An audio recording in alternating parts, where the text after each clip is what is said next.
Adakah anda juga sering berasa ingatan anda seperti poket yang bocor? Barang yang baru dimasukkan, sekelip mata sudah tidak dapat dicari. Kata-kata sudah di hujung lidah, anda pasti anda ingat, tetapi tidak terkeluar juga.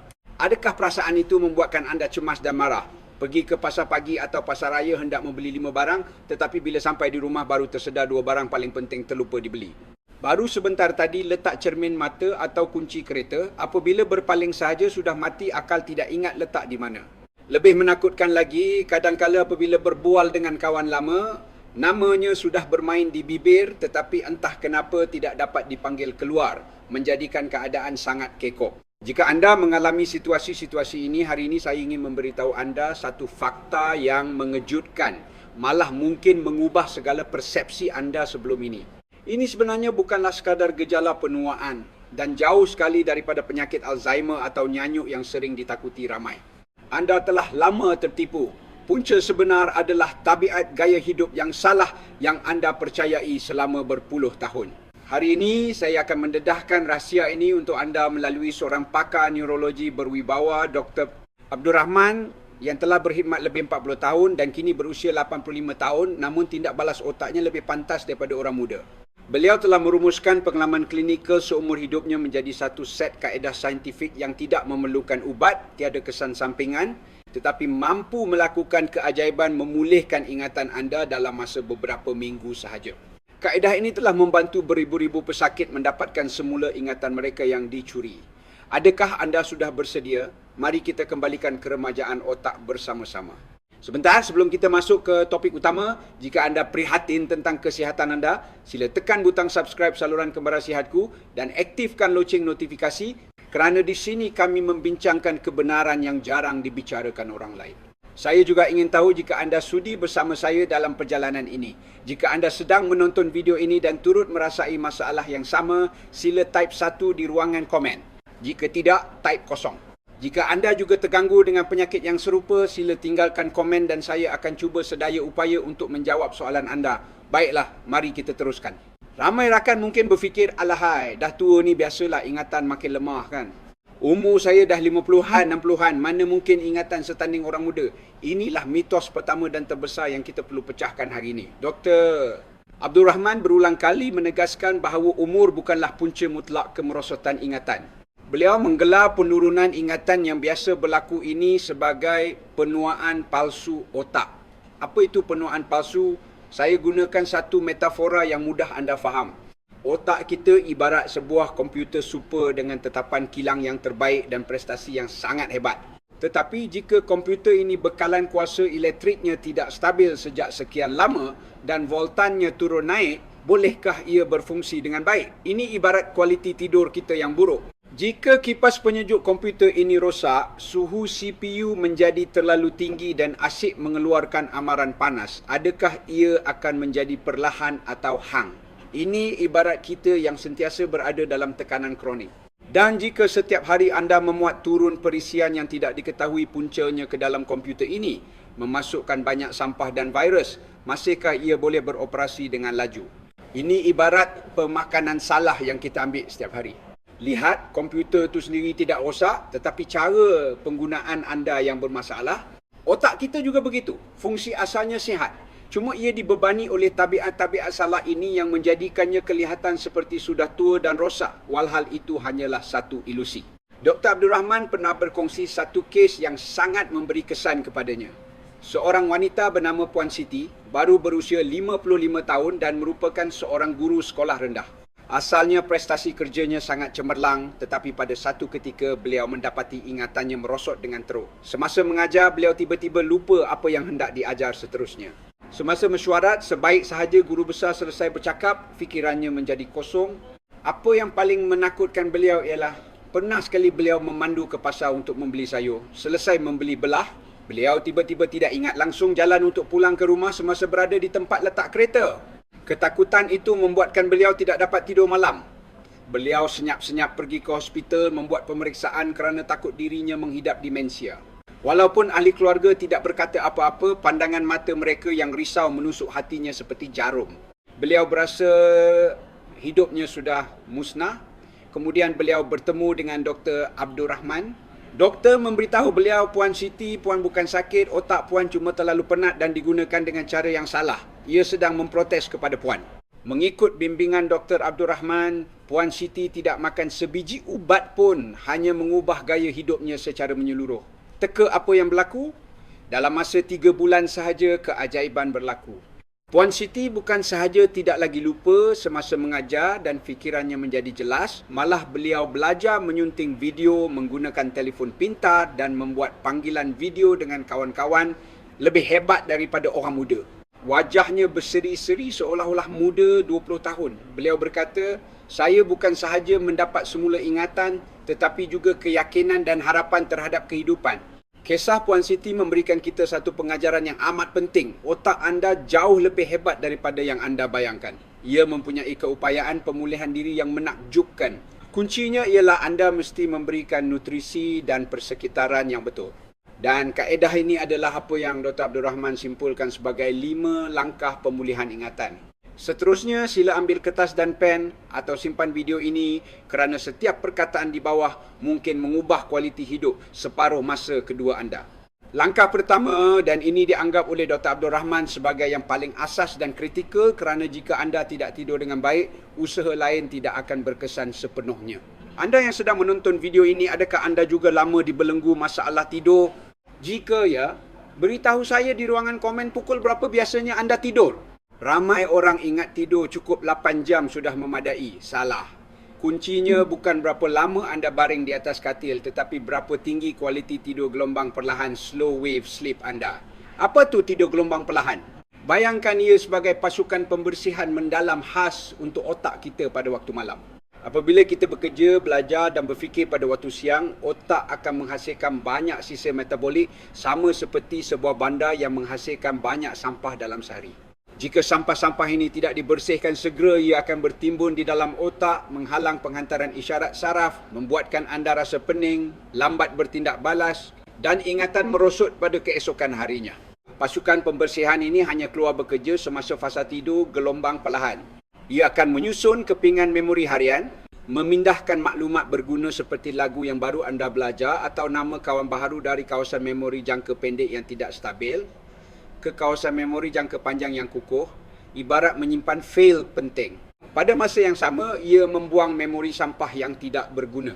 Inilah sebabnya mengapa ada orang tidur 10 jam tetapi masih rasa penat dan pelupa kerana sepanjang malam mereka hanya berada dalam tidur yang cetek dan pasukan pembersihan tidak berpeluang keluar bekerja. Jadi bagaimana untuk mendapatkan tidur gelombang perlahan yang berkualiti? Dr. Abdul Rahman memberikan 2 petua paling mudah dan berkesan. Petua pertama, 2 jam sebelum tidur, hentikan sepenuhnya penggunaan skrin elektronik yang bercahaya. Ya, anda tidak salah dengar. Letakkan telefon pintar anda, tutup televisyen dan simpan tablet anda. Mengapa? Kerana skrin ini mengeluarkan cahaya biru, blue. Cahaya biru adalah musuh otak kita. Ia menipu otak supaya menyangka hari masih siang lalu menyekat rembesan hormon melatonin. Melatonin adalah panglima besar yang memulakan mood tidur kita, terutamanya membimbing kita masuk ke fasa tidur gelombang perlahan. Jika panglima tidak memberi arahan, tentera tidur anda akan menjadi kucak-kacir. Petua kedua, rendam kaki dengan air suam tidak melebihi 40 darjah Celsius sebelum tidur. Anda mungkin berkata, ini petua orang-orang tua. Bukan. Betul, tetapi ada sains di sebaliknya. Dr. Abdul Rahman menjelaskan, apabila kaki kita direndam dalam air suam, darah akan dialirkan ke bahagian bawah badan. Ini memberikan 2 kesan. Pertama, menurunkan suhu teras badan yang merupakan isyarat penting untuk badan masuk ke mod tidur. Kedua, mengurangkan aliran darah yang terlalu aktif di bahagian kepala dan otak, mengurangkan keterujaan otak, ibarat menyejukkan CPU yang panas. Dengan ini, anda akan lebih cepat dan lancar meluncur ke alam mimpi yang nyenyak. Kawan-kawan, cubalah malam ini, letakkan telefon, rendam kaki. Ini bukan sekadar ritual, ini adalah rawatan dan pemulihan paling mendalam untuk otak anda yang telah bekerja keras seharian. Baiklah, apabila otak kita sudah membersihkan sampah dan membaiki kerosakan melalui tidur, seterusnya kita perlu mengisi peluru untuknya. Jika tidur adalah pemulihan, maka pemakanan adalah pembinaan. Otak kita adalah organ yang sangat cerewet tentang nutrisi. Apa yang anda beri makan, itulah prestasi yang ia akan berikan. Ramai orang ingat makan kacang walnut atau ginkgo itu sudah cukup untuk otak. Itu terlalu cetek. Dr. Abdul Rahman, berdasarkan kajian berpuluh tahun, telah membina satu piramid nutrisi otak yang mengandungi 5 nutrisi paling penting ibarat 5 batu asas untuk membina istana ingatan. Batu asas pertama dipanggil lemak omega 3. Bayangkan ia sebagai minyak pelincir kelas pertama untuk saraf otak.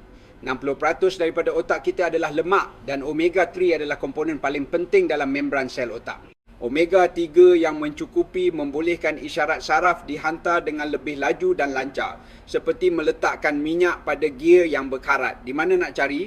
Ikan laut dalam seperti salmon, tetapi di Malaysia ikan kembung, ikan tenggiri dan ikan terubuk juga sangat kaya dengan omega 3. Jika anda tidak suka makan ikan, minyak biji rami, flaxseed oil dan walnut juga ada. Batu asas kedua ialah antosianin. Ini adalah lapisan anti karat super untuk otak.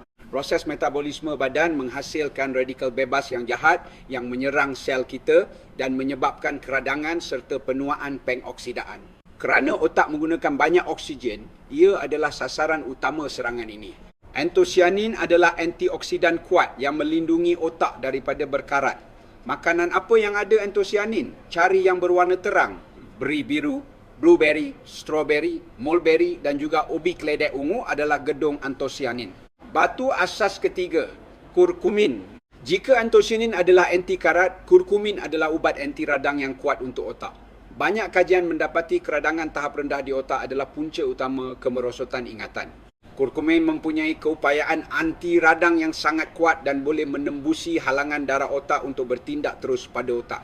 Inilah sebabnya kadar penyakit Alzheimer dalam kalangan orang India yang kerap makan kari adalah antara yang terendah di dunia. Jadi semasa menumis sayur atau masak gulai, jangan lupa tambah sedikit serbuk kunyit. Batu asas keempat, kolin. Ini adalah bahan binaan utama molekul ingatan. Otak kita ada sejenis bahan penghantar saraf dipanggil asetilkolina yang bertanggungjawab secara langsung untuk pembelajaran dan ingatan. Tanpa ini, anda tidak akan ingat apa-apa. Sumber terbaik kolin? Jawapannya ada pada makanan harian kita iaitu telur, terutamanya kuning telur. Jadi jangan buang kuning telur kerana takut kolesterol. Anda sebenarnya membuang emas untuk ingatan anda. Batu asas kelima, folat, asid folik. Jika kolin adalah bahan mentah, folat adalah penguat isyarat saraf. Ia membantu membaiki sel otak yang rosak dan menurunkan paras homocysteina, bahan berbahaya yang boleh merosakkan saluran darah termasuk di dalam otak. Di mana nak cari? Semua sayuran hijau gelap seperti bayam, kangkung dan pucuk ubi yang biasa di meja makan kita adalah sumber folat yang hebat. Kawan-kawan, semak pinggan anda. Adakah kelima-lima nutrisi ini cukup? Mulai esok, sediakan hidangan yang kaya dengan nutrisi untuk otak anda.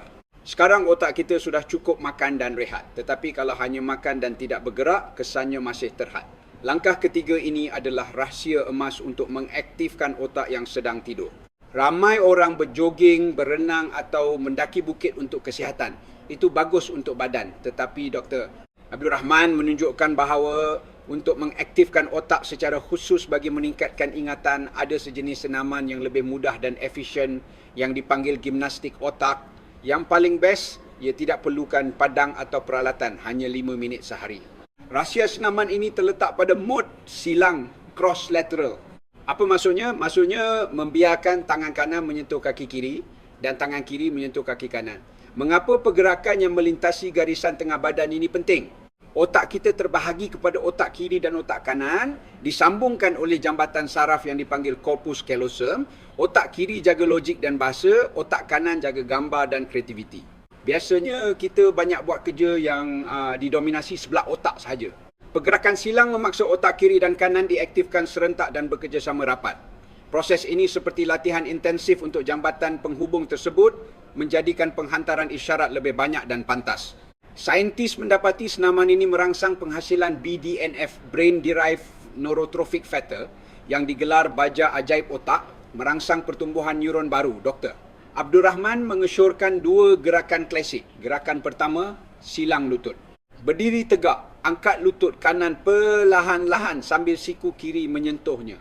Kemudian tukar, angkat lutut kiri dan sentuh dengan tangan kanan. Jangan buat laju, rasakan keseimbangan badan. Ulang 20 hingga 30 kali. Gerakan kedua, senaman jari. Ini boleh dibuat sambil duduk. Tangan kiri buat isyarat bagus, ibu jari naik. Tangan kanan buat isyarat nombor 8 atau peace, jari telunjuk dan hantu keluar. Kemudian tukar serentak, tangan kiri jadi peace, tangan kanan jadi bagus. Mula-mula mungkin kelam kabut, itu biasa. Ia menunjukkan sambungan otak kiri kanan anda belum cukup lancar. Teruskan berlatih, anda akan semakin cekap. Setiap pagi atau bila penat bekerja, luangkan 5 minit buat senaman ini.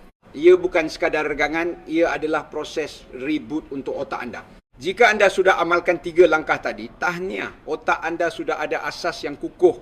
Langkah seterusnya ini adalah pemecut super untuk melonjakkan ingatan anda. Dr. Abdul Rahman berkata, ramai orang ingatannya lemah bukan sebab otak tak bagus, tapi sebab kaedah yang bebal, masih guna cara hafal mati macam zaman sekolah.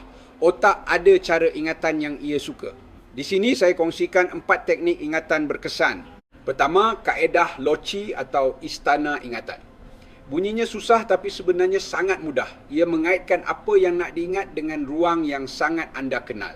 Contohnya, anda nak beli 5 barang di pasar. Susu, telur, pisang, tisu tandas, ubat, gigi. Bayangkan anda masuk ke rumah. Di rak kasut, anda nampak sekotak susu. Di sofa ruang tamu, ada sebiji telur raksasa sedang duduk. Masuk dapur, di atas meja ada sikat pisang kuning menyala. Masuk tandas, di atas mangkuk tandas bertimbun tisu. Akhir sekali di sinki, ada ubat gigi gergasi. Semakin pelik gambaran tu, semakin kuat ingatan anda. Sampai di pasar, anda cuma perlu berjalan dalam minda di rumah anda. Pasti tak lupa. Kedua, ingatan pelbagai deria. Jangan guna mata saja. Guna telinga, hidung dan sentuhan. Contohnya, kenal kawan baru, Encik Ahmad.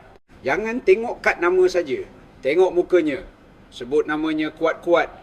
Encik Ahmad, selamat berkenalan pendengaran dan pertuturan. Salam tangannya, rasakan suhu sentuhan. Maklumat ini masuk melalui pelbagai saluran. Jadi cangkuk ingatannya lebih banyak.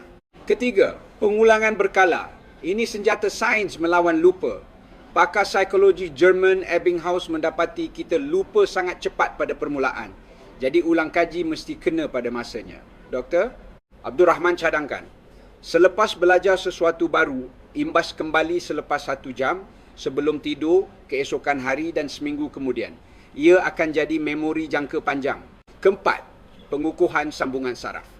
Jangan hafal fakta terasing. Kaitkan dengan apa yang anda sudah tahu. Contohnya nak ingat nombor telefon yang berakhir 1255. Jika 12 Disember 12 tarikh jualan murah dan 15 hari bulan tarikh gaji, kaitkan nombor itu dengan duit gaji habis beli barang jualan murah. Menggunakan memori lama untuk memaku memori baru. 4 cara ini ibarat memasang enjin carian berkuasa dalam otak anda. Akhir sekali, langkah kelima yang paling mudah diabaikan tetapi impaknya sangat besar, pengurusan tekanan. Dr. Abdul Rahman menggunakan metafora yang menggerunkan. Tekanan kronik jangka panjang adalah pembunuh senyap nombor 1 ingatan. Ia ibarat api yang membakar otak anda siang dan malam. Apa asas sainsnya? Apabila kita tertekan, cemas atau marah, badan merembeskan hormon stres bernama kortisol. Sedikit kortisol bagus untuk kecemasan, tetapi jika parasnya tinggi untuk masa lama, ia menjadi racun. Imbasan otak menunjukkan kortisol tinggi boleh menyerang dan membunuh sel-sel di hipokampus, kawasan pusat pembelajaran dan ingatan otak. Bayangkan kortisol seperti asid kakis yang kuat dan hipokampus anda ibarat span yang direndam dalam asid itu. Hari demi hari ia mereput dan mengecut. Macam mana ingatan nak kuat? Jadi, kita mesti belajar menutup pipe hormon stres ini. Dr. Abdul Rahman berikan 3 cara paling mudah dan terbukti secara saintifik. Pertama, pernafasan 4-7-8. Boleh buat di mana-mana. Tarik nafas melalui hidung perlahan-lahan dalam kiraan 4 saat. Tahan nafas kiraan 7 saat. Hembus melalui mulut perlahan-lahan kiraan 8 saat. Ulang 3 hingga 5 kali. Ini serta-merta mengaktifkan sistem saraf parasimpatetik dan menurunkan kortisol. Kedua, meditasi kesedaran mindfulness. Jangan fikir rumit.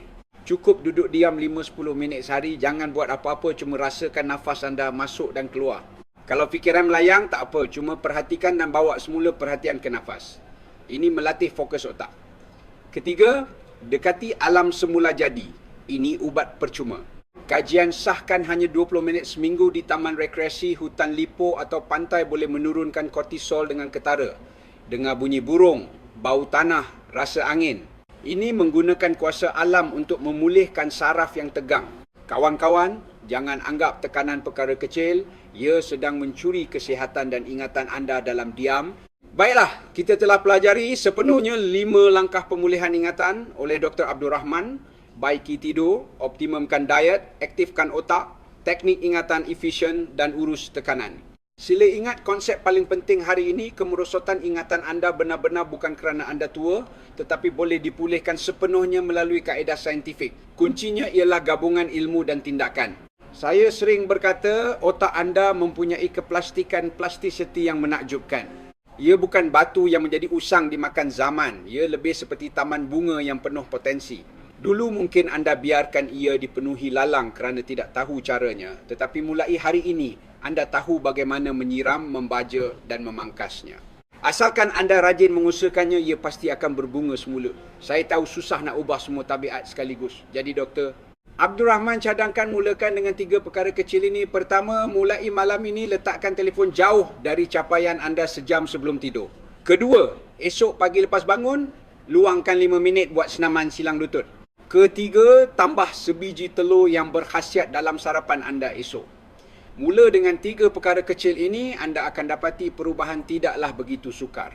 Dan apabila ingatan anda semakin baik hari demi hari, perasaan dapat mengawal semula otak dan hidup anda akan menjadi motivasi terbesar untuk teruskan. Sila kongsikan video ini kepada semua ahli keluarga dan rakan yang anda sayangi. Jangan biarkan ingatan lemah menjadi alasan kita berhenti belajar perkara baharu dan menikmati kehidupan yang indah. Mulai hari ini, mari kita rampas kembali kuasa ingatan kita.